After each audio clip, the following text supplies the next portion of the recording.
I'll take it though. Nick Cage and one of the guys from Smosh. That's pretty. That's. Yeah. When was Nick Cage? Again, a TikTok comment. But why? I replied to that though, and I went, "I'm gonna take this as a compliment?" Question mark. And they were like, "Yeah, no, totally." I'm not getting either. I don't understand if that was the way that I talk is like similar to Nick Cage. But how? I don't know. Did you suddenly say you were going to steal the Declaration of Independence? Yeah. They're like, this reminds me of somebody. Stolen dialogue, methinks. I don't know. I feel like I don't get compared to people all that often, or haven't before. I don't feel like I have a celebrity doppelganger or anything. I don't know. I think we sat and tried to cast ourselves in Spain, and just like in a film that was about ourselves. Oh like yeah, actors, yeah, and yeah. it was so difficult to think of people Yeah. that match how we look. I don't think we have doppelgangers. And yet we were with a friend who has like 5 billion. So that's fun. We were with a friend, Tom Cruise. We were literally debating over which person looked more like him. Yeah. Meanwhile, we're just faceless nobodies. Oh. Well, welcome back to Plot to Go. Episode number 28. Jesus. That's crazy. It's scary. It's I said to mental. someone last night that we'd done 27 episodes and our jaw just like dropped. I think because we started at the start of the year, you don't imagine that someone would have done that many at this point. Yeah, no, totally. But because it's weekly, Yes. by the nature of a weekly podcast, you rack them up real quickly. And also, it keeps you on the ball with like how many weeks past the year. Yeah, it's kind of scary. It's not fun. I don't like it. It's really not fun. This week, though, it is fun because we're talking about Jurassic World Rebirth. The It's not fun. reinvigoration of the franchise. Get ready, people. And we're going to talk about the end of Ironheart, which I'm assuming you saw. I didn't I have even watched it, ask. Yeah, okay. I had to really like. I was like really fucking tired like watching that the other night. Okay, well, prime viewing experience, I'm assuming then. Does that mean you hated it or something? No. Alright, okay. Sometimes it's nice for like a little tired viewing, like a little like A tired easy viewing's watch. nice, but like when you're, I know when your body clock is like you're normally asleep. Go to sleep. What time did you watch it at? I was probably like 11 p.m. or something. Go to sleep. That's so fair though. I do like an early night now. Yeah. Ooh, get over. Get on. Yeah, so that's what we're talking about. Should we just dive into the Jurassic universe, shall we say? Because I want to prime Yeah, sorry. Yeah, we can just kind of talk freely about all of these films. all the Jurassic Parks and the worlds, the multiple worlds.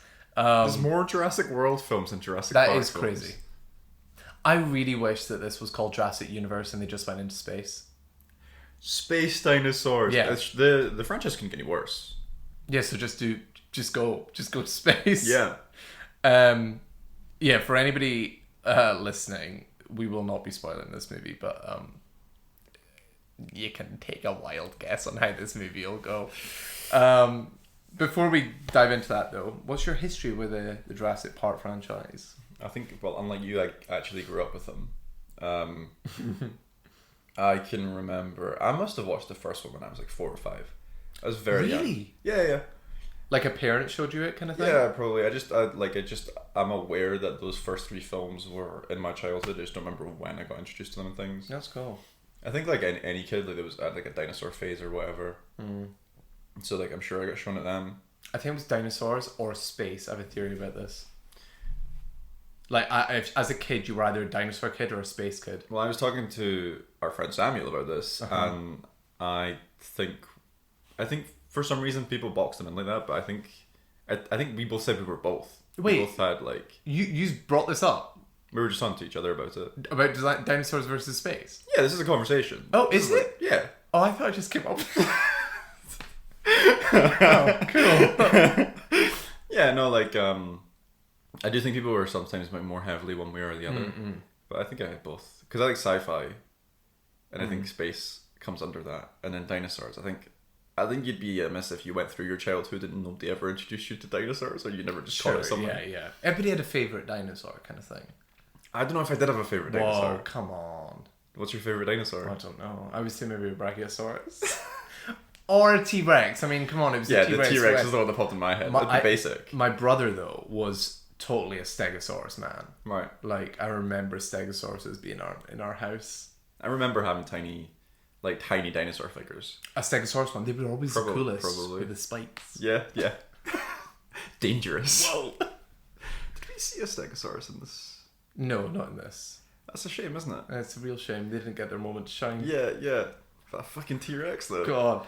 Every time the Stegosauruses are there in the casting room, like, oh, here we go again, T-Rex. Yeah, I mean, the T-Rex doesn't even want to be here. He phoned in his performance. Yeah. He was asleep for half of the fucking viewing.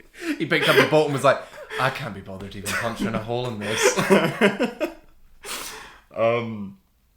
Yeah, I think on the run-up to Fallen Kingdom, I rewatched everything that had come out to that point. Parks and Worlds. I watched World with my parents and my sisters, I think. That was probably like a whole family viewing. Because, like, I don't know if you've got this with any family members, but my mum just doesn't go to the cinema. So the things that will drag her out are things that were, like, good in the 90s. I literally was talking to my brother about this the other day. Yeah. I distinctly remember being home and my, like, mum and dad being like, we're going to see Jurassic World. We're taking you, like, randomly one night. Yeah. It was like, we're going as soon as it came out. I don't know why. I don't know why it managed to, like, invigorate us to go out. When it's been, like... It's reflected in how much money these make, though. Yeah, absolutely. I think it captured... Good films captured a generation. So, I mean, they make bad reboots, but you don't know they're bad reboots yet. Then that gets people out. And then they bring all their little clones along. Will you please no? Another Jurassic World? Fallen Kingdom. Saw that. I guess I was relatively excited for it. Because I'd rewatched all of the other Jurassic whatevers. And then it was so bad that I never went to see Dominion. Yeah. And so when we watched this, today's Saturday, we watched this film on Wednesday, and on Monday I watched Dominion. That was a choice. Yeah, rough movie. I do not have the history with this franchise, as you know. I watched Jurassic Park for the first time. I actually don't know when it was. I imagine it because like the start of this year. Time is a flat circle. I feel like it was. But also, it could have been... It's going to be like last July. Yeah, it fully could have been that. Don't worry, I will be able to tell you. It was last September. Fuck, wow. So nearly a year ago, it was the first time I watched Jurassic Park. And I watched it in a cinema in 4DX. And it is one of the best experiences I've had in the cinema. Right. It was magical. I'm actually, like, there's some movies... like this that I'm glad I waited to see in a cinema. Like Pulp Fiction I saw in a cinema, which was really cool. Don't come at me. I've not seen Jaws. And they are doing IMAX release for the anniversary this year. So I'm Is it coming very to our excited. IMAX screen though? I hope so. If not, our one IMAX screen. Our one IMAX screen in Scotland. 6 million year radius. So yeah, I watched that, and then I just thought the other ones were bad. I didn't hear anything about any of them, so I didn't follow up that viewing with like any. And then this Rebirth came about, and I was like, I guess I'll watch them all. So watched Jurassic Park again. Was like, wow, this is still magical, even on a TV at home where my seat doesn't move. Yeah, like everybody else experienced it. Yeah, like the normal way. It's still good. Funny that. And then I watched 2, which I think is, like, brilliant. I really don't care what people say about 2. I think people do like 2. I just watched it when I was, like, 17 and like, didn't like it. Because you were, like, edgy. Sure. I don't like Jeff Goldblum.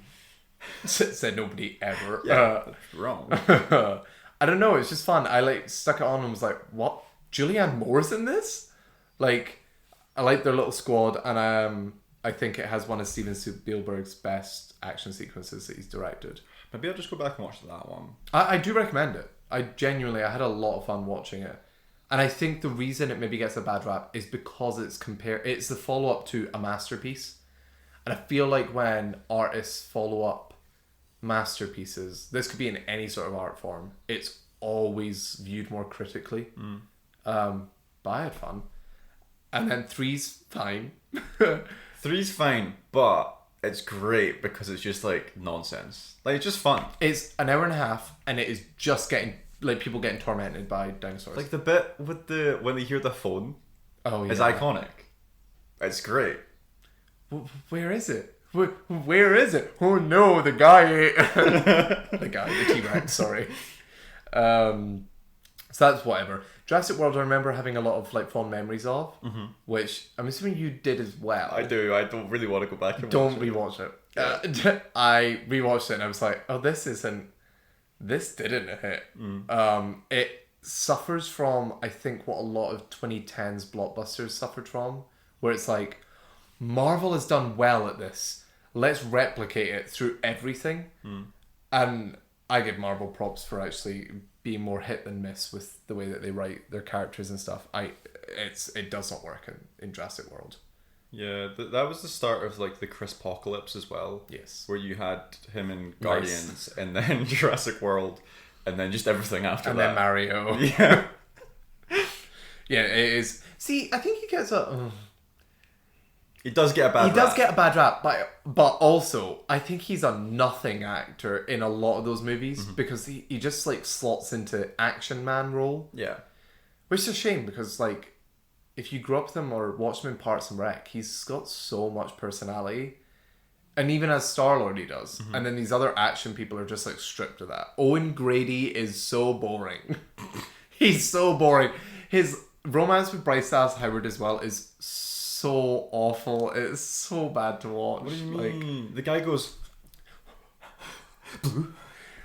We've spoken about it, but... So, I watched Fallen Kingdom after. Not good. I didn't like it when it came out. Don't like it awful. now. I think that's the worst one. I don't think it is.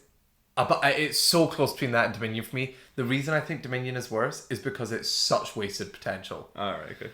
Dinosaurs are roaming the earth. Oh, they just coexist with us. What? Fuck off.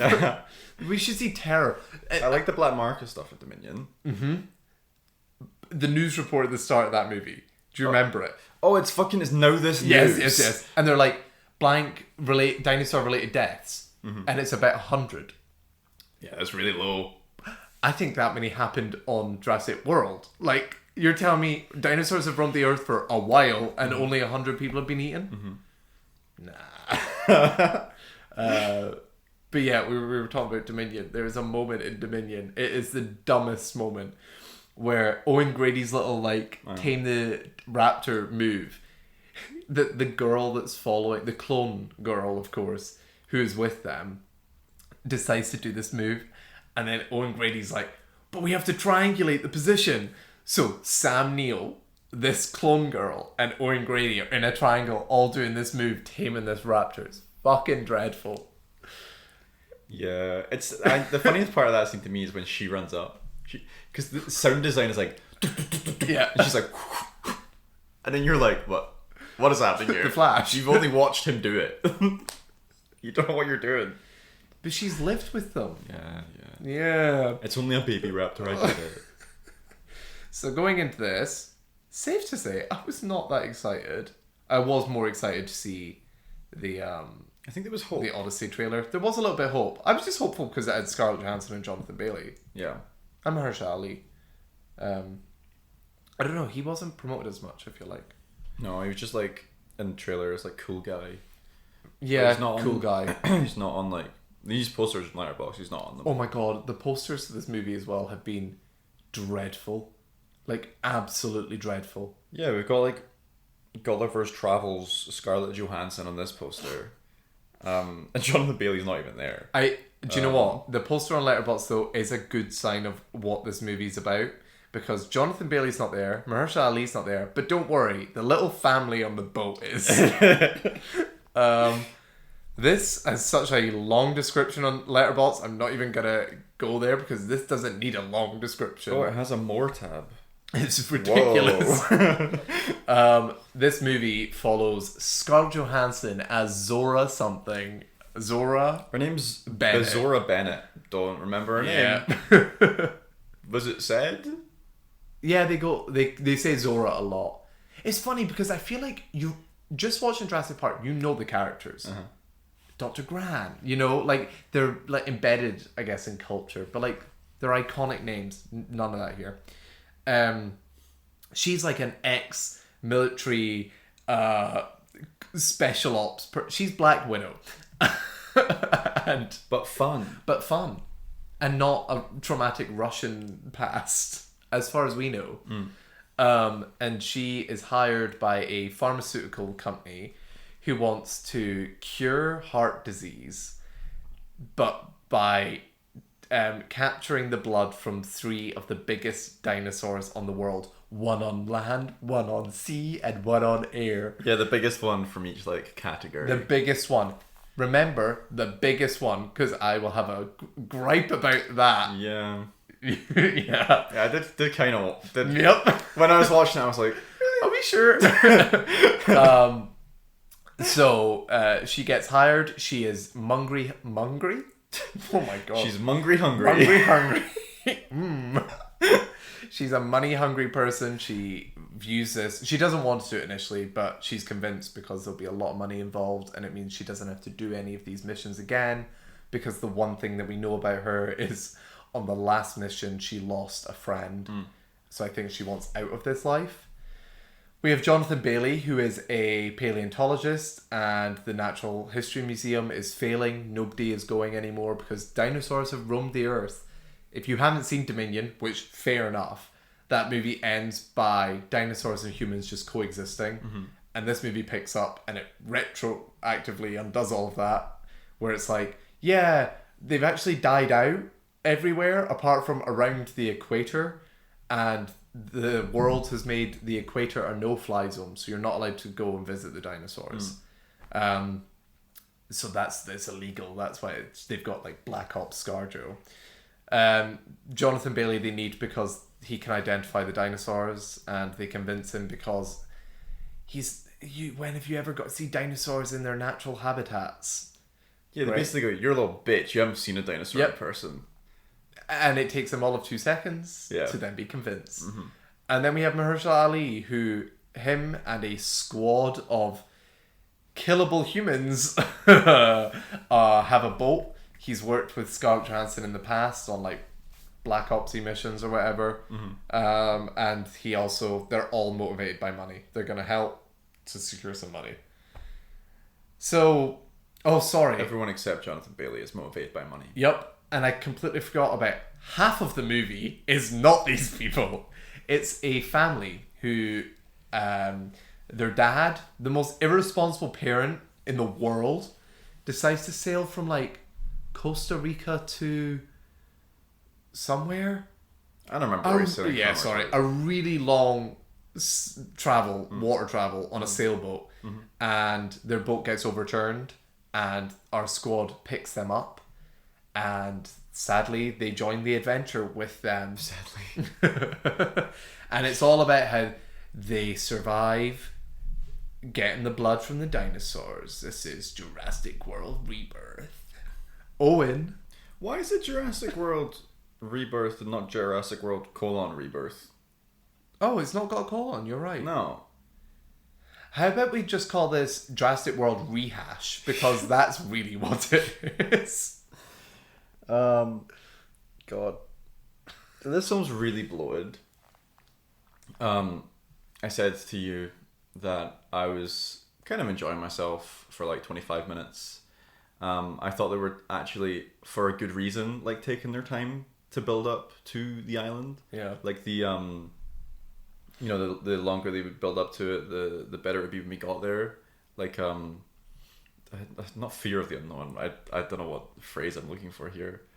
Just taking your time with it, so it's more like novel when you get there. A bit like Jaws. Yeah. Okay. The shark's not in it for like half the movie. Spoilers. I think that's a well-known fact at this point. It is like tension building. Yeah, because you're not seeing the threats. And then we got to the island, and it wasn't that. Yeah. It wasn't. It got, I think, substantially worse by the time we got to the island, and then it kept getting worse. But also really long. It wasn't quick bad, like Karate Kid Legends. It was just slow and long bad. all the way through. The retcon at the start with the dinosaurs only being at the equator, I actually quite liked. I think the Jurassic World aspect of the franchise is ridiculous. I completely agree. Yeah. It seems sort of as realistic as you could get in that world, and it possibly, for their case, not for ours, gives them more opportunity story-wise with people having to go back to islands because having them roaming the earth, they didn't do anything with it. No, that's the annoying thing. Yeah. And I actually don't know what they could do. Yeah. Like, oh, the whole world's got deaths around it. Are you going to take on the dinosaurs and the whole planet? Like, yeah, it's just, but it becomes military versus like dinosaurs, and it's quite an easy threat to take out, I guess. I wasn't as fussed about the family as you or I think most people. I think that's maybe because they were less skilled in some ways, and that just had me thinking there was more bad that was going to happen. Maybe their fight for survival was just more interesting because they just didn't have guns. It was more them having to run around and things. Doesn't make the characters interesting. I think when I'm thinking about the family, I'm just thinking of like the group as a whole trying to like scrabble about, and not breaking it down into the individual people because they don't do anything with the individual people. Yeah. Jonathan Bailey, Scarlett Johansson, Mahershala Ali, I think they're all like fine in this film. Mahershala Ali, I think, is the best of the bunch. Then probably Scarlett, then Jonathan. Wow. Yeah. Jonathan's American accent, I think, is quite funny, and I think it's on purpose. Like, so do I. The kind of like squirmy American accent, and it reminds me of Luke Skywalker, like Mark Hamill at the start of A New Hope, where he's like, "We've got to go to the power station and get the power converters," or fucking whatever he says. Like that his voice was that scene for the whole film. I liked how fun Scarlett Johansson's character was, but I think they only gave us depth to her character in that one scene, like on the boat. Yeah. And because we lacked that, it made that side of her more like 2D, which is really frustrating because it was nice to. I mean, especially if you're thinking about the massive franchises she's been in, and you compare her to like her Avengers role. Black Widow's quippy and she has fun and things, but she's much more serious compared to this character. Mahershala Ali, I don't know what to say. I just really liked him in this film. There's points where like he has to be like the good guy that makes the good decisions, and I feel like he just did even those moments well. Like kind of seeing on his face the decisions that he was trying to make.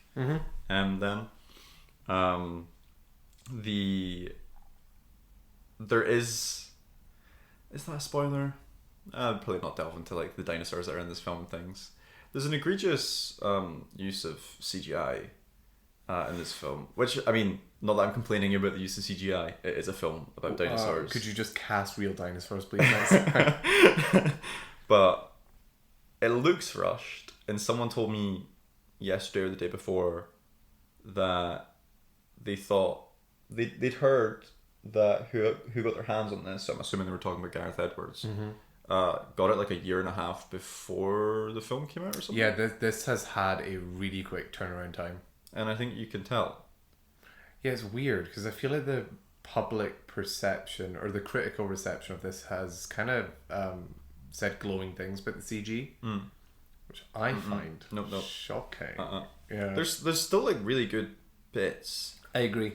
But the really bad bits are really bad. Really bad. There's like the weird, the parallax effect, when like you're moving, so you're like looking at something and you're moving this way, and the building in front of you moves slightly, and then the thing in the background basically doesn't move at all. Yeah. The parallax effect in this film is really odd when we see them like abseiling down the side of a cliff. And they just haven't matched it up right. Yeah. So it looks like we were laughing during that sequence. that was a bit CGI that I was laughing at. Yeah, I couldn't believe what I was looking at. Neither. Yeah. I also think sadly it ruins one of their big like moments. Yeah, that was the one that kind of popped in my head. I mean, not a spoiler. They find these 3 big dinosaurs. Yeah. And one of them is meant to be the, here's the big land dinosaur, and it is just like, I feel nothing. And it's so bizarre when you compare this to a movie that came out near 3 decades ago, and you do get like shivers and goosebumps at that scene. And yeah, they don't look great, but like there's a magic to it when it's trying to be so realistic, and it also doesn't have the like filmmaking magic. It just flops. I think in the original, like, she stands up and looks out across a field, and the field exists, and then you have the dinosaurs plonked into it. But in this film, it's an entirely CGI environment. No. The like aerial shots where it's like flying around these dinosaurs. Oh, that bit, that's entirely CGI. But I think when they're there, that's real. Yeah, I mean, there's grass around them and things, but all of the stuff that has them there is pretty much just...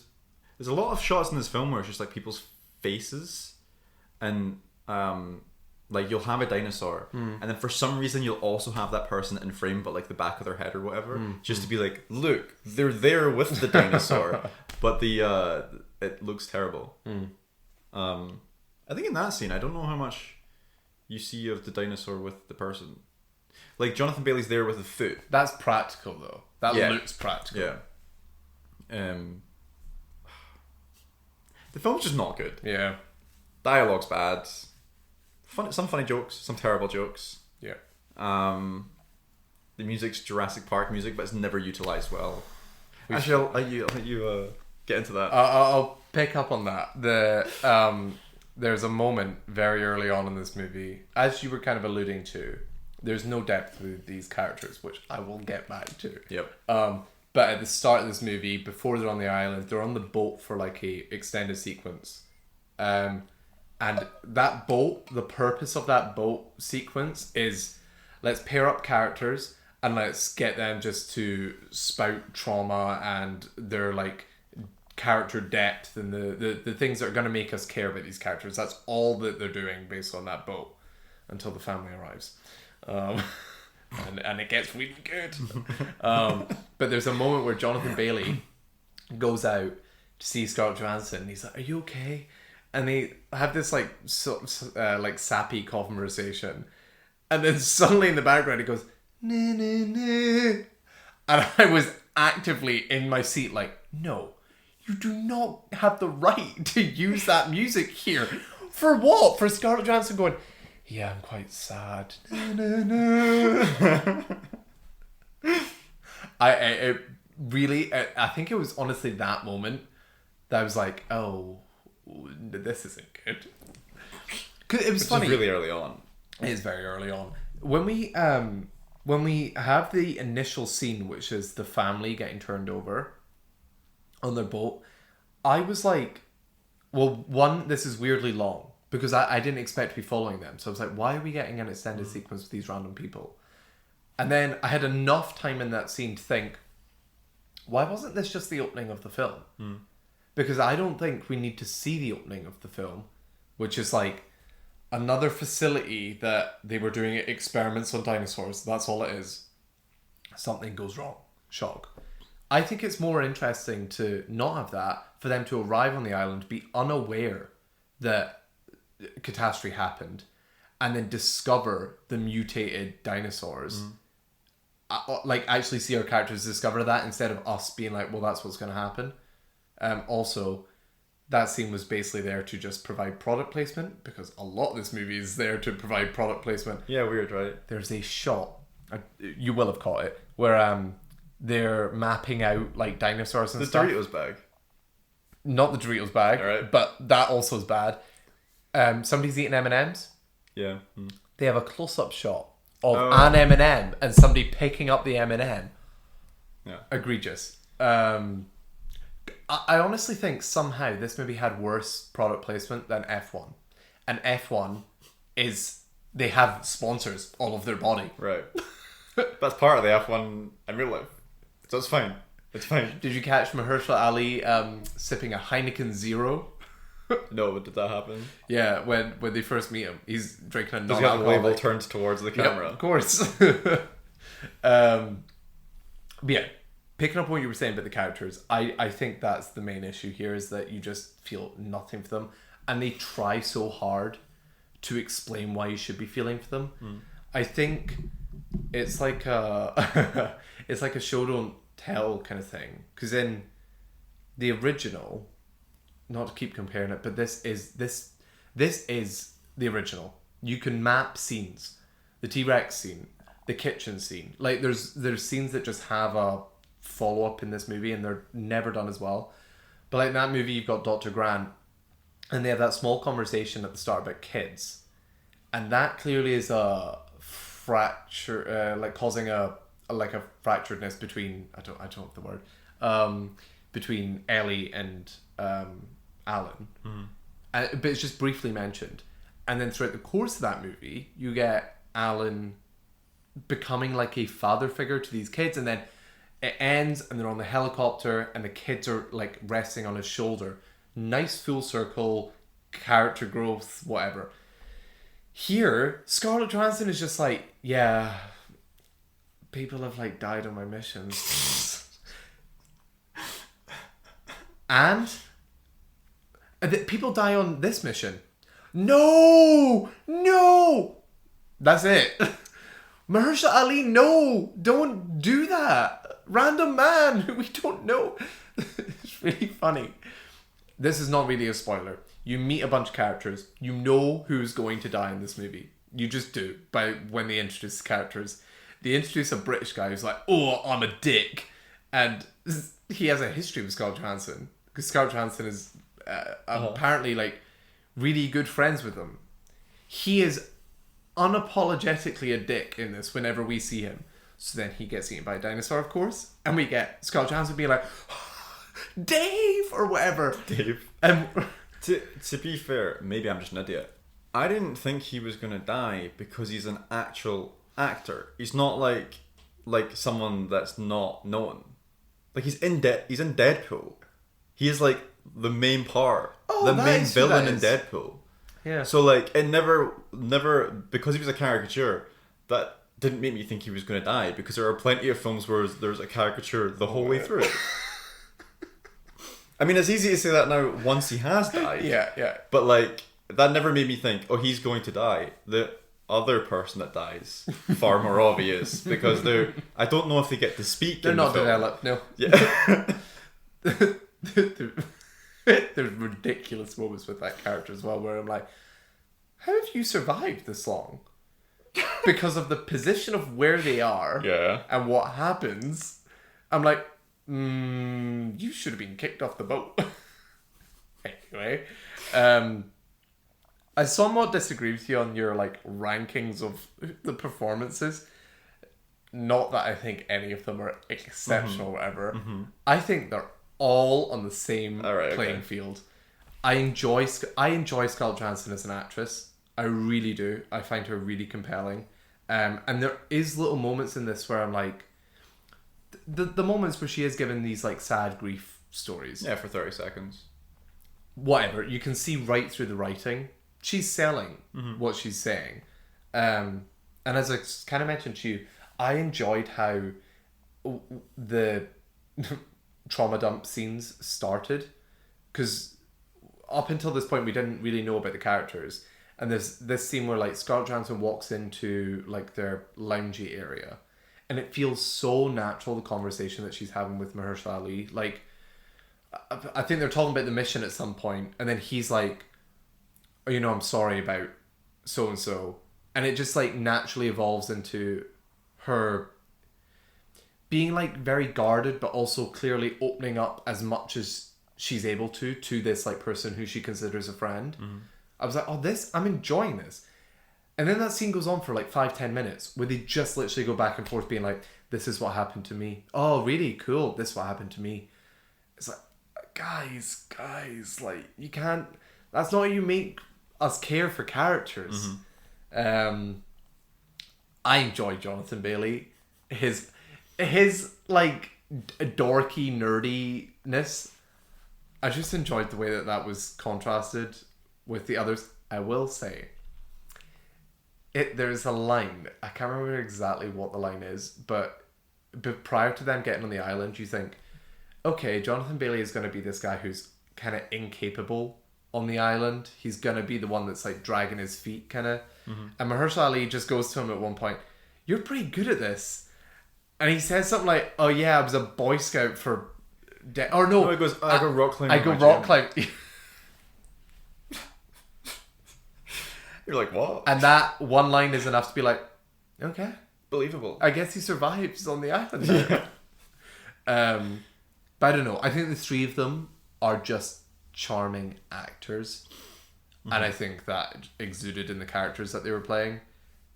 The characters that they were playing are nothing. In contrast to this, the family who we follow for... I honestly think they have more screen time than these characters. I think they do as well. Because I was getting more engrossed in what the family were doing because they had longer scenes. yeah, sure. And then we would cut back to them doing their sciencey pitch. And it was because of the format of this movie, it was like, we got to check this one off the list. We got to check this one off. So all that would happen, it's like they'd go to find a dinosaur and it would go not even slightly wrong. Nothing like there's the boat scene at the start. Yeah. But as soon as you're with this main cast of characters, they're all fine when they're getting the blood from the dinosaurs. Yep. So you're just checking shit off a list. Yeah. And you're like, oh, well, I guess we're doing this now. Yeah. And you don't even get what would make those scenes interesting if they were so formulaic. Them like bonding or whatever. Like, I know. Having interesting conversations. They try. That doesn't work.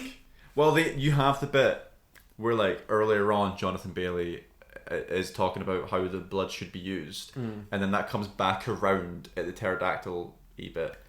That isn't even them bonding though. It just comes up. Yeah, no, it's so out of the fucking blue. But you can see that the writers were like, we gotta start this. I mean, to get to this point, we need to put it there. Oh wait, they need to be good at the end of the movie. Inject this scene. It's so bad. Yeah, this family. I'm sorry. They're so uncharismatic and boring to watch. I'm sorry, guys.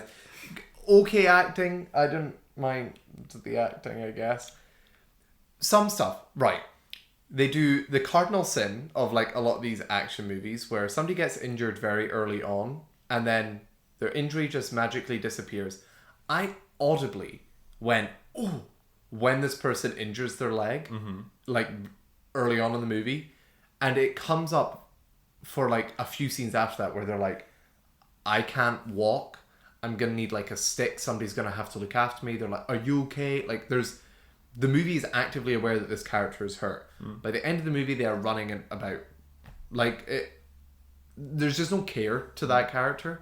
All of those family members, the dynamics are like one sentence that could be written on a piece of paper. Dad wants to look after daughter. Older daughter has boyfriend. Boyfriend is dick, but actually has heart of gold. And little kid is just little kid. It's just so boring. They have the little kid, not really a spoiler, the little kid finds a little mini dinosaur that just follows her about. That you're like, oh cool, this will be like a Chekhov's dinosaur. It's going to play into the movie. Yeah. It doesn't. There is no point for that dinosaur to be there. So then, sorry, but like cynically I go, well that's to sell toys. There's literally no reason. At least that's subversive. Is it? Well, if we're expecting it's a payoff. No, not giving them that. Subversive. No, yes, subversive if the dinosaur then just doesn't appear again for the rest of the movie. The dinosaur comes back at the end. Somehow, life finds a way. Nice. Thanks. Okay, I had to answer the door, so I cannot remember what I was talking about. But essentially, the point that I wanted to get across is I think the family is just so uninteresting to watch. And I think the boyfriend character is one of the worst characters in cinema history. So cinema history. Yep. In blockbuster cinema history. Yep. Yeah, he's horrendous, but like, there's got to be worse. I think he annoyed me more because of the fact that we were in an audience where rarely. Just for like people who maybe are listening abroad, British audiences don't really laugh at movies. Would you agree with that? No, I kind of disagree with that. A lot of like Marvel movies, I have heard a lot of laughter in. Okay. I think it's just they're just few. Like Marvel movies are now like fewer and further between, and the comedy in them, I think they're moving away from them being as lighthearted as they used to be. Okay. I don't know if that is true, but we did just get Captain America. And what was the other film that we just got? Thunderbolts. Yeah, so they're not quite as. Thunderbolts was funny though. Yeah, but still darker. Anyway. Or like comedies that we've seen. I don't know. I would imagine that we vocalize less than America. Other countries. Well, yeah. Yeah. The crowd erupted into laughter at two of the things that this guy does, and one of them was a complete eye roll for me, and the other I was like, okay, but it wasn't that funny. It really pissed me off. I think the public perception of this movie is it's good because so many people were leaving it like, how epic was that? So, guys, maybe let's turn our critical thinking hats on. Jack, you just gotta learn to have fun. Yep, that's clearly what I have to do. Yep. Yay. Boring as boring movie. And the thing that I wanted to bring up was we have to get the blood from the three biggest dinosaurs. Why? Because they have the biggest hearts. Okay.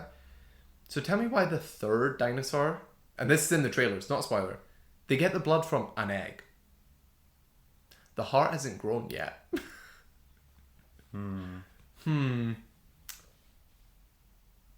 Also, in that scene, if people have seen it, Well, it would be the genetic makeup for the potential of the size of the heart, right? For how that heart forms. Yeah.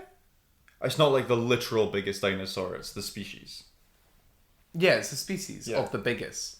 I mean, that doesn't even make sense. That's such a MacGuffin anyway. I mean, that was the thing that I was like, were there no bigger flying dinosaurs than the one that we saw? Oh my god! Wait, and there was a bigger land. Surely. Is there a bigger than a brontosaurus? Well, the ending dinosaur, which is just ridiculous.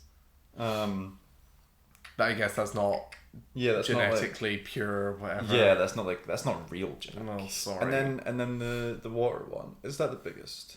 Who knows? That's whatever. Yeah, it literally doesn't matter. I will say, I think this movie looked pretty good. I'm glad it's shot on location. Big props to the colouring of this movie. Blockbusters don't normally look as vibrant as this does. The greens are so green. Like, the use of red light, while I don't think it's the best use of that ever, and I think I can think of a lot of movies that have done the whole flare thing a lot better. It still looked quite nice. Apparently it was shot in film. I actually couldn't tell, which is weird. But I thought it looked good. I thought the performances were good for what they were given. But overall, I just thought this was so meh. It's still the top half of Jurassic World movies, though, isn't it? Oh, Jurassic World? Yeah, Worlds, yeah. Abso-fucking-lutely. Yeah. I do think Jurassic World is better than this. I would agree, but I haven't seen it in like 10 years, so... Yeah, I think Jurassic World's better than this, and I think all of the Jurassic Parks are better than this. Cool. Sorry. Do you want to see another in this? No. Will probably be a trilogy. Yeah. Yeah. How dare you even ask the question? Yeah, I'm so sorry. Of course I don't. Will they make another? Of course. Can we get, if we're just going to make shitty sequels now, can we do like a Jurassic World Jaws crossover? Yep. In space. And G.I. Joe and Transformers. Whoa. Please. Jonathan Bailey's like, Zora Bennett, I need you in Optimus Prime. Jesus Christ. I don't even know where you'd go about stitching all those together. No, it would just be awful. Like, let's not do that. I'm going to figure it out. Okay. Film execs, you know where I am. Hit him up. We get a random message on the TikTok that's like, hi, I'm a film exec. Yeah. Yeah, it's like a random username, a blank photo. Yeah. All of it spelt wrong. Me, film exec. Hello. That was Jurassic World Rebirth. If you've seen it, let us know what you thought. And if you enjoyed it, let us know. I feel like nobody will, but oh well. Sorry. Moving on. Projecting. Yeah, low. Yeah. I mean, it's rated. Okay. What is it rated? It's a 2.8 now. Oh, it's dropping. It's a pyramid. It literally looks like this on the okay. on the graph. Fair. What would you rate it? I thought a 2, a 1.5. Yeah, I'd rate it 2. Low. Yeah. Low. Yeah, it just keeps getting lower in my brain. Yeah. Which happens with a lot of these films. You come out and like even if it was bad, you're like, pretty images sometimes, and then the day after you're like, the images are faded, but the quality of the film is stuck. Yeah. So, what a nice way to kick off Blockbuster month. I swear to God, if the other two are bad, I'm gonna cry. So worried. I think Superman will be good. So do I. It cannot be worse than the movies I've watched. People will really like those first two. I think there's a lot of nostalgia. I'll watch them and I'll get back to you. Yeah, okay. It just might be a different... Your taste for a superhero film might be different. I'm curious for you to get back to me on that then. Speaking of superheroes, Owen, though. Yeah. We got another superhero who's had her own show. Miss Riri Williams. Yeah. Ironheart. We're going to talk about episodes 4 to 6. Spoilers. Big old spoilers for this. Because it's TV, but also there's actual massive things to spoil with this show. Massive? One big thing, I think. Yeah. And then... And actually the ending. I was like, ooh. Gagged me a bit there. I watched this last 3 episodes in 2 parts. So I watched 1 episode, then I watched 2. Okay. So I actually don't really remember what happened in episode 4. As Benson Boone would say, mystical, magical. Oh, they just go... It's just a research episode. Yeah. Where you kind of get like, I guess the exposition-y side of things of like, this is... I like that girl. It's just... Yeah, me too. I like how every time we see witches or whatever in this universe, they're always got like a storefront. yeah. And they're always just like part of the community or whatever, and then suddenly there's like the witchiness behind the scenes. Do you know what's a real shame about her though? What? And something brought this up last week. I think we applied to a lot of characters here. They're gonna be relegated to like random person on a Disney Plus show that we're never gonna see again. Yeah, probably. Oh, but it sucks. Yep. Anyway. Yeah. No, it'd be really cool if she crossed over with like Wiccan or something. Don't think we'll see that, but I think episode 5 is like solid. That's the one where we get the building of the suit again. No, it's not. No, it's not. They all go try kill Riri. Yeah, sorry, that comes after it. That's the one that has like the action at the start. Yeah. Even. Which I was like, oh, this is good. This is like this. They were going through it bit by bit, and you were getting to like see her outside the suit take on each set of people. Yep. One by one, which was very cool. So that actiony part of the episode was very good, and then also you got like the trauma-y, dumpy part of the episode. And when I was watching that, I was like, oh, this feels very real. You know, something about being Disney Plus, Disney Channel-y, which there were still aspects of. But like when I was watching that bit, I was like, oh, we're back to like really good TV now. Yeah. Yeah. And then obviously the finale is the finale. I don't think we should probably touch on that after. Like at the very end. Okay. So I'll let you say what you thought about these episodes. Yeah. I enjoyed that. I'm of two minds about this show. But if I'm judging it based on a product that was made as a season of TV, I think it's solid. I think it's far and away better than most of at least the Phase 5 shows. What even were the... Agatha. I don't think it's better than Agatha, and I don't think it's better than Loki Season 2. But I think... How many shows were there? I think there's about 10 shows. Fucking hell. I think, off the top of my head, I would have Loki season 2, Agatha, and Your Friendly Neighborhood Spider-Man all above this, and then I think everything else below. Phase 5 MCU shows. There's it is ridiculous how many there's been, to be honest. Yeah, for characters that were like, who are we picking up on? Yeah, you ready? Sure. Secret Invasion, Loki season 2, What If season 2 and season 3, Echo, Agatha All Along, Your Friendly Neighborhood Spider-Man, Daredevil Born Again, and Ironheart. Dude, Phase 5 was long. Secret Invasion. That was 2023. Yeah, summer. It's a long. It's not really. No, it's not. It's just a lot of shows. It's a lot of projects. Yeah. And then when you add the films in, it's... Well, I mean, there was only 6 films, which is crazy. And there was 9 shows. A lot of projects. Yeah. But I do think that this is the stronger, in the stronger half. In the top, whatever I said. I think it'd be fourth out of them. Because of Riri, I think she's such a complicated character. Yeah. And I really enjoyed that. I thought Natalie was better in this as well. Sure. I'm glad she came around on her. Came around on Natalie, yeah. It's just nice to get people that, like, I think initially if you hadn't seen the show or whatever, you would go, oh, well, this is another origin story for blah, blah, blah. I think this is really cool that now is a complete season. It's kind of like her, her downfall. Like, it's her not being able to contend with the things that a hero should be able to contend with, and leading her to the decision that she makes at the end. And I find that really fascinating. She kind of fails. Yeah. Which is really cool. Yep. How are they picking up on that? And that's what you said to me when I hadn't watched the finale yet.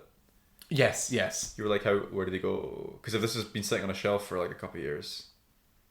Oh, right. So that's what we'll get to. So the second part of my brain is like, as a season 1, it's great because I want to see where all these characters go, and like, even if that's in a season 2, if that's in a different show, if that's whatever, they've set up such interesting characters. But I also think they have completed an arc for her, which I view as her downfall. Mm-hmm. But the second part of my brain is like, I don't know if we're ever going to touch upon any of this. And at that point, why do I care about any of this? If Riri shows up in Avengers Doomsday and is like, got a magical suit, and we see Natalie, and there's like a throwaway line that's like, oh, Riri, there's scars on your arm. Like, is that really going to be satisfying? Yeah, sure. Or even worse, they just never acknowledge it again. I mean, that's also a distinct possibility. Yeah. But yeah, I think the reason to watch the show was her. I'm glad that we saw her struggle internally with a lot of different things. The aspect that I was really enjoying from the first part that kind of let me down in this half was the wealth aspect. Mm-hmm. Because they abandon it. They're like, and she builds an awesome new suit using a car, and there's like no... Yeah, it's amazing how nice the suit is. I enjoy the suit. Yeah, it's not as good as the other one. The rough, like... I know, it's weird, isn't it? But, I don't know. I'm just annoyed that they abandoned that thread. Yeah, that doesn't bother me because it was like half the season that they contended with it, and there were like bigger fish to fry, I guess.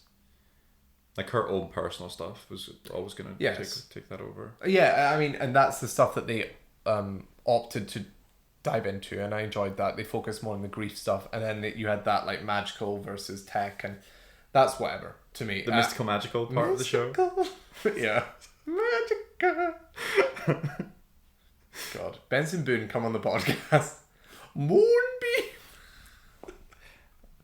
I've heard enough of Benson Boone from Dermot. Benson Boom. Benson Boom. Yeah, he keeps coming up at work. Is it Moonbeam ice cream? Yeah, it's just really... He's just in that, like... He's in the meme sphere right now. Of course. I got sent a meme from Dermot, which was Moonbeam ice cream. Yeah, so, I don't need this right now. Everybody could do with the Benson Boone. Let's move on from the Boone. Boone? The Boone. Yeah. I would say that this half was maybe a little weaker than the first half. Apart from the finale, it's weird. I feel like it's a tale of two halves because the stuff that I found weak in the first half, actually, I didn't find weak in this half. Like, I thought the action was a lot better, especially that scene that you're on about where she fights everybody. I thought that was choreographed pretty well. There was stuff that was rushed, so the stuff that I enjoyed, the like slow build of Aldrich Killian. That's not his name. Alden Ehrenreich. Oh, right. Aldrich Killian's the fucking Iron Man villain. Yeah. Alden Ehrenreich's character becomes comically evil so quickly. I mean, we touched upon that at the end of the first three. So that's the main bit, I think, that is Disney Channel in the last 3 episodes. Yep, okay. It's him being like, I am under control. Yeah. Like, it's not good. I think he acts well enough. Oh, he does his best with... Yeah. It's so fast as well. Like, we got you out of prison. Here's a machine, and now you're bionicle. Like... I do like how he didn't try and kill Riri. I also like that. I was like, oh, we're not doing like 2D villain. Yep. He's just angry at her now. Yeah. He's like, fuck off. I also like the ending with him where there's complicated feelings between the two of them, and she's like, are we good? And he's like, well, no, I'm not. We're not. Like, I'm not going to kill you, but we're not good. Yeah. It's just a shame that they just immediately had to go like, power, give him powers, electrical, whatever. And I also think the Hood is maybe the weakest part of the show. They give him a backstory, but like, it's fine. I agree. Yeah. I don't know. I just didn't particularly find his stuff compelling. The stuff that I did find compelling was his stuff in the last episode. There was sort of backstory stuff. But if I'm being honest, I think... I don't know why I'm tiptoeing around it, spoilers. The stuff with Mephisto was interesting. Yeah. But I think the stuff with Mephisto and Riri was more interesting. Yeah. What is that noise? Well, I have no idea. There's noises going around outside my house. No, it's interesting to finally get Mephisto. Yeah. After him, for the first couple of shows on Disney Plus, being rumored to be in them. It's hilarious. Like, people were like so excited for him to show up, and then suddenly nobody's thinking about him anymore. Yeah. And he shows up in the Ironheart show. Sacha Baron Cohen as well. It took me so long to realise it was him. Oh. I didn't realise till after. I was immediate, but going, is that him? Is it? And then it probably took me like a good 5 minutes to be like, that is definitely him. And then when the British accent came out, British accent, who the fuck am I? His English accent came out. British is fine. No, British is too... I actually European would call accent. that a British accent. British, like... No, but that's just because you say the word British cartoonily with the English accent doesn't make it a British accent. British. Alright. Yeah, no, I actually think the second half was stronger than the first half. Uh-huh. It does miss out on the sort of wealth aspect of things. I think it just became maybe a little bit more serious. Which is funny because it got more serious. I do think maybe we lost a little bit of the trauma from the first half of the show with her dealing with Natalie and things. I feel like a lot of that work was done, and then it was referenced a lot in the second half. She had other traumas to deal with, though, I suppose, because she'd killed a man. Enjoyed how long they spent on that as well. Yeah, I really liked it. I am what I thought was very cool about that last episode was the splicing between the conversation that Riri was having with Mephisto and what is essentially her last moments in the show. Yeah. Because it makes you wonder, when they first cut to those last moments and then cut back, when you're in those last moments, you think we've just jumped. And then you cut back and you're like, oh, was that a vision she was getting That's shown? immediately what I thought. Yeah. And then they keep doing it. It's so well done. Yeah. To the point where you're like, oh, is this happening? Is it not? And then they leave it on, yes, this is the decision that she's made. Which I think you could still retroactively go, she didn't make that decision. Oh, don't do that. I think that you could do that because, I mean, they'd be playing it safe or whatever, but there's nothing to say that that is definitely the decision that she made because of the way that they left that last episode. I do hope she's made that decision because it makes her so interesting. I do wonder how she's going to get out of... I don't know. See, this is why I think... This is why I'm confused. Because of the way that this was released. It was dumped. It wasn't marketed. And yet they have such a big reveal in this show. Part of me is like, did they not market it to then have this reveal to gain like traction naturally so that people then go watch it and then they'll advertise it? I don't know. This feels like a clear setup for a second season. But that feels so unlikely with the way that they promoted the show. Then I'm thinking, well, the other shows that we've had where like they've kind of been left off on little cliffhangers, are they all going to amalgamate and there is going to be some sort of Young Avengers show which is dealing with Mephisto and that kind of stuff, where we have Wiccan and Hagatha? Yeah, I guess a lot of the Young Avengers stuff has wrapped up, right? Aside from Riri's. Riri's Wiccan completely. It has not been wrapped up. But how does that end with Wiccan? Window cleaner. Yeah. How does Wiccan leaves with Hagatha? But he's going to find his brother. To find his brother. Right. Yeah. But that's not okay. So that's not a villain. So you could do those two things in one show. Yes, yeah, and it kind of fits because you're like, Agatha probably has made a deal or knows Mephisto or something. I mean, Mephisto was referenced in Agatha. If you remember, no. Jen literally say Jen says Mephisto. Right. I don't know how you fit Kamala and Kate Bishop and who else? Hulkling into that. Yeah. I don't know. This is the annoying thing about just not knowing if stuff's going to be followed up, because you're like, I enjoyed this as a product, but like if something ends on a cliffhanger, normally in TV, you know that it's going to be followed up, and just here you don't, and that's irritating. So I don't know. So you've just been left with a bad taste in your mouth because you don't know. No, not particularly. I still weirdly enjoyed it. I think that speaks volumes to how much I enjoyed the show. Right. I do want to ask. I wanted to ask something. No, I can't remember what that thing Yeah, thanks for that. Good question. Fuck, such a good question. I know. And that was a question for this week, guys. Thanks for listening. No. Some to do Mephisto. Oh yeah, I think it'd be really cool if Mephisto was like a TV baddie, like a baddie. All of the shows kind of built up to a like an Avengers style show, and Mephisto was the bad guy there. I think that'd be a cool direction for the shows to go on. Too little, too late, though, right? I know. They've introduced them years into 4 years into Disney Plus now, or 5 into Disney Plus, but 4 into the Marvel shows on Disney Plus.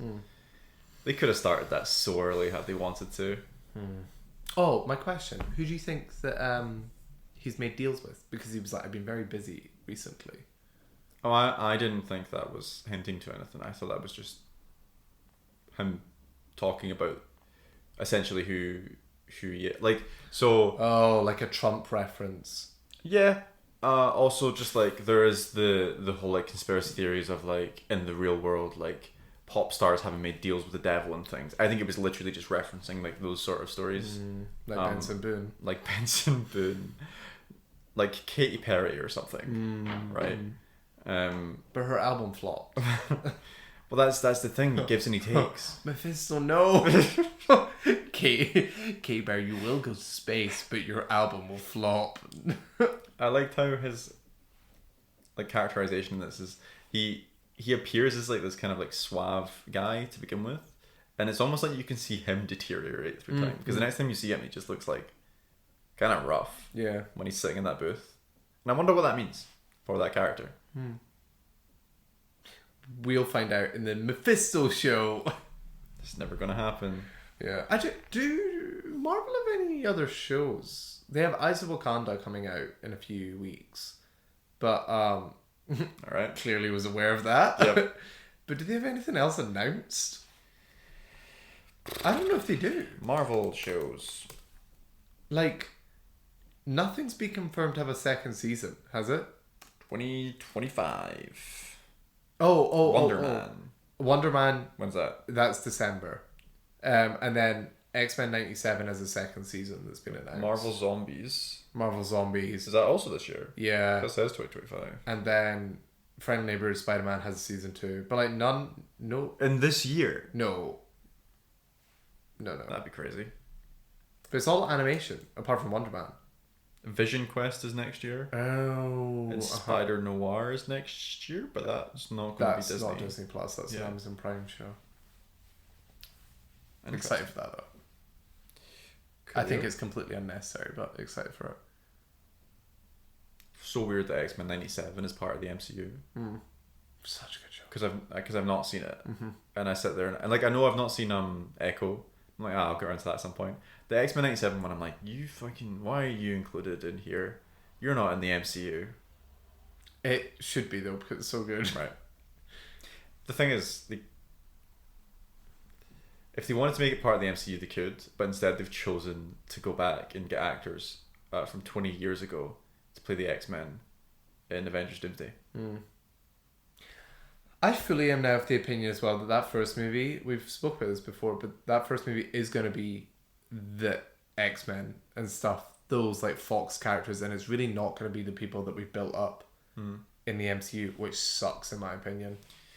I mean, it would be interesting if we got like an X-Men Fantastic Four movie in that Avengers movie, as long as we don't exclude the Avengers.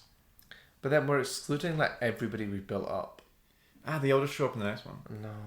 Oh, what? The one where there's multiple variants of all the characters? Yeah, it's fine. It's going to be a mess. Yeah, no, it's gonna be great. The fact that they've delayed both of them by 6 months doesn't mean anything. It doesn't mean anything that they actually are working without a script, but still shooting the film right now. Is there a film between Fantastic Four and Avengers? Yeah, there must be. I don't know if there is. All right, Marvel films 2025. No, there's no. The Fantastic Four is the last one this year. Is that actually? Yeah.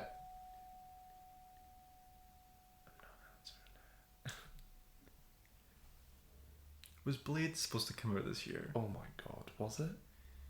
I think Blade actually was maybe supposed to come out a few years ago, if I'm being honest. Oh, Marvel's scheduled to release Spider-Man 4 on July 31st.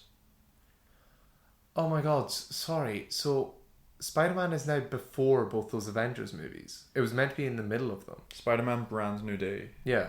2026. It says July 31st. So that wasn't pushed. Gemini's telling me this, so I don't know how true this is. Oh.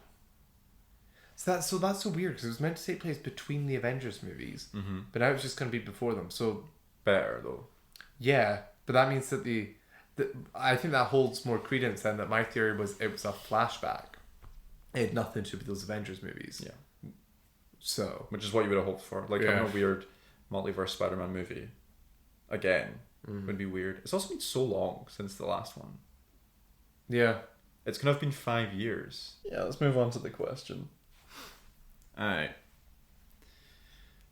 Let's see. This question's from last week. I didn't get a new one because we didn't use this one last week.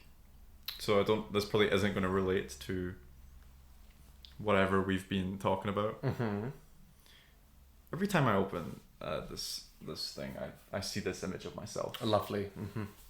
It's Owen basically looking like what's his chops? Kermit.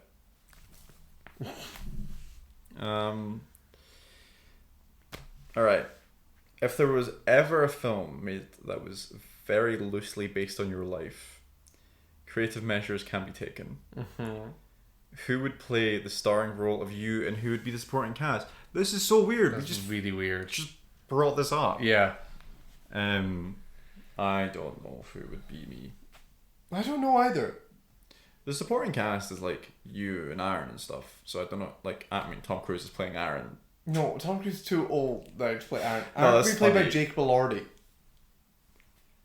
But Tom Cruise, he looks more like young Tom Cruise. So we'll grab young Tom Cruise out of his time stream. Yeah. Or Adam Scott, young Adam Scott. I can see that too. Again, I don't know who we are. I've literally only been compared to the guy from Smosh, Alright, so Ian Hancock is playing you. Nicolas Cage, and Paul Mescal. And Paul Mescal is only because I had a mullet. So... No, Paul Mescal will play you. Why? Because of the three of them, you look most like Paul Mescal. Thank you for that. Thank fuck. No, that's so crazy. I hate this question. You're Paul Mescal. No. The only person I think I've had before is Harry Styles, and I think that was just because I had long hair. Can we just end the question? This is Paul Mescal and Harry Styles. There we go. Thank you so much for joining us on this episode of Plot to Go. Are you giving up?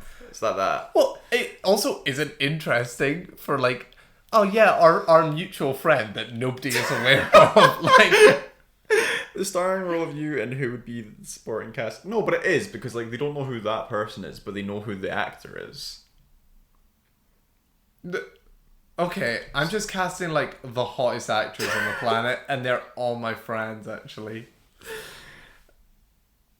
I love how the question isn't like what would the story be? Or Yeah, anything. no, it's just who would play those actors and things. Who do you say like the actor doesn't have to look like you? Who do you like relate to the most in terms of like sometimes like their acting presence and things? Like for example, like Jesse Eisenberg is always like this anxiety-ridden character. Like, is there anyone that like Jeff Goldblum's always Jeff Goldblum? Yeah, that's an interesting question. Yeah. It's fine. I'll save the question. It's fine. I don't know. I feel like I relate to the like the actors who are more just like nice people. Oh, just genuine people. Chris Evans. I know I do not look like Chris Evans. Well aware of that. I think whenever I see him, I'm like, I relate to you. Okay. I feel like he laughs in the same way. I don't do that, but I feel like I laugh a lot. Well, if we're going relatability, I'm going to choose Andrew Garfield because I just think he's really cool and emotional and stuff. Because you're so cool and emotional. I'm really cool and emotional and stuff.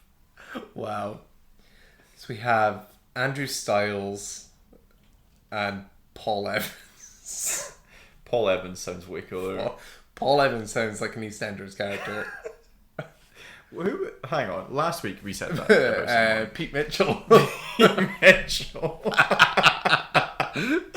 Will never not make me laugh. I forgot his name and I was editing the clip and I was like, Pete Mitchell. Dumb. Excellent. Well, that's that. That's the episode of Plot to Go. Thanks for joining us. Yeah. Go follow us on... Oh, it's me this time. Yeah, Spotify? it is, yeah. Another one. Apple Podcasts. And... YouTube. And... Instagram. And... TikTok. Good job. Make sure to really follow us on Spotify, though. That's the important one. Alright. Yeah, you Make follow sure to us there. really follow us on Really Spotify. follow us. This was the start of Blockbuster Month. Next week... Plotbuster month. Plotbuster Month. Yeah. Oh, yeah. Plotbusters. Who are you going to call? Next week, it's... Look Up, Owen. What? I'm glad how that's going to sound audio-wise. It's just going to be dead silence. We're talking about the start of the DCU. Well, on the film side. I think people just forget Creature Commandos. People don't know about Creature Commandos. Yeah. Because where did it come out in the UK? It didn't. The UK distribution. I genuinely, you need to sort that out for the DCU. I'm very excited though. Couldn't be more excited. Me too, actually. The closer we get, the more I'm like, come on now. Fun DC movie. Be good. The Prester's been incredible. And I was going to mention... I do wonder if James Gunn's going to be overworked. He was talking about writing stuff, and he wrote... Saw this video. Yeah, it was Creature Commandos, Superman, and Season 2 of Peacemaker. Very close together. Mm-hmm. To the point where when he got to Peacemaker, he was struggling writing wise, energy wise, I think mainly. Mm-hmm. And then after that, I'm assuming he went on to then direct Superman. So like, yeah, I just hope that he's getting enough downtime, or at least thrives off the amount of work that he's doing. I think he seems comfortable in what he's doing. I think as well because he's on the press tour for it. Yeah. Which I love. I love when like the director or the writer goes along with it and he's talking as much about that process as the actors are. Yep. Fun fact, Nicholas Hoult, I'm sure you've heard this, but he was like final 3 for Superman. I probably have heard that before. So they've been saying it a lot in the press tour. Uh-huh. He was also final 2 for Batman. And I'm assuming that's like Matt Reeves, which is crazy. That's weird. Yeah. I really like him as an actor. I'm very looking forward to his performance as Lex. Nice. So we'll see. Possibly we'll touch on the bear next week. I don't know. I know last week... You will be. Trying to catch up is hard. Last week we said about talking about it, but I actually don't know if we will. I really enjoy that show. I don't know. It's a very special show to me, so I don't know if I really want to talk about it. It's a really good show. Yep. Having only watched 2 seasons, but I really enjoyed those 2 seasons. I see. I'm sorry, season 3. Yeah, I just could not find the time. Fair. No, I was an enjoyer of season 3. Actually, I've watched like 6 episodes of season 4. My brief review of that is it's very good. It is. I would be. I would maybe say it's best show on TV for me personally, for what I enjoy out of television. Interesting. The best show on TV. Yeah. But like, you mean just like right now? Currently, yeah. So not like, when you say that, yeah. do you mean the stuff that's airing, like the seasons that are airing right now, or do you mean the shows that have like a lifespan of like? I would talk about shows. Because like Severance. I think I think I get more out of this than I do out of Severance. Oh right, okay. The characters are just so... I get so emotionally moved by the characters, by the littlest things in The Bear. Mm-hmm. Because they just feel like so natural. And I that's something I get drawn to in film and TV, is just like feeling like these are normal human beings. While like sci-fi's cool, and while like following rich people, I feel like a lot of shows recently follow rich people. We're always looking at rich and like the corruption and the evil and the greed of rich. These are just like people living their lives struggling. Mm-hmm. And I just think it feels really natural and I love it. Good stuff. So if you haven't watched The Bear, if you stopped after season 2 because you thought you've heard it slow or whatever, I couldn't encourage you to watch it more.